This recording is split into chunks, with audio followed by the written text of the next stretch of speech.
तनिषा भिसे यांच्या कुटुंबियांनी एकनाथ शिंदे यांची आर्थिक मदत नाकारली आहे। शिवसेनेकडून भिसे कुटुंबाला 5 लाखांची मदत देण्यात आली होती, मात्र पैसे नको, दोषींवर कारवाई करा अशी मागणी त्यांनी एकनाथ शिंदेंकडे केली आहे। याआधी सुद्धा चंद्रकांत पाटील यांच्याकडून 1 लाख रुपयांची मदत देण्यात आली होती, पण भिसेंनी ती नाकारलेली होती। दोषींवर कारवाई करा इतकीच मागणी ते सध्या करतायत।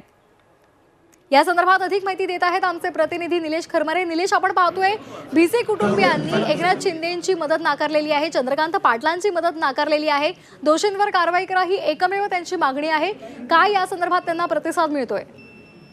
खरंच आता या घटनेला जवळपास 13 दिवस झाले आणि या दरम्यान काही पक्षाचे नेते त्यांना आर्थिक मदत करण्याची घोषणा केली होती। यामध्ये प्रामुख्याने चंद्रकांत पाटलांनी 1 लाखाची मदत देण्याची घोषणा केली होती, मात्र ती त्यांनी नाकारलेली आहे। आणि काल शिवसेना वैद्यकीय कक्षेचे मंगेश चिवटे यांनीही 5 लाखाची मदत भिसे कुटुंबाला देण्यासाठी त्या ठिकाणी गेले होते चेक घेऊन, मात्र भिसे कुटुंबांनी पैसे घेण्यात आणि चेक घेण्यात नाकार दिलेला आहे। फक्त आम्हाला न्यायासाठी दोषींवर कारवाई करा एवढीच त्यांची मागणी या ठिकाणी त्यांनी केलेली आहे। आम्हाला आर्थिक मदत नको, फक्त न्याय हवा अशी त्यांनी भूमिका घेतलेली आहे। आणि जेवढी सरकारकडून मदत होत आहे, मदत नको आम्हाला, फक्त न्यायासाठी आम्हाला मदत करा आणि दोषींवर कारवाई करायची मागणी या ठिकाणी भिसे कुटुंबांनी केलेली होती। काल त्यांना शिवसेना वैद्यकीय कक्षेकडून 5 लाखाचा चेक देण्यासाठी काही पदाधिकारी त्या ठिकाणी गेले होते, मात्र त्यांनी साफ नाकार दिलेला आहे आणि न्याय मागितलेला आहे। दोषींवर कारवाई करा, पैशाची मदत नको अशी त्यांनी ठाम भूमिका या ठिकाणी घेतलेली आपल्याला पाहायला मिळते।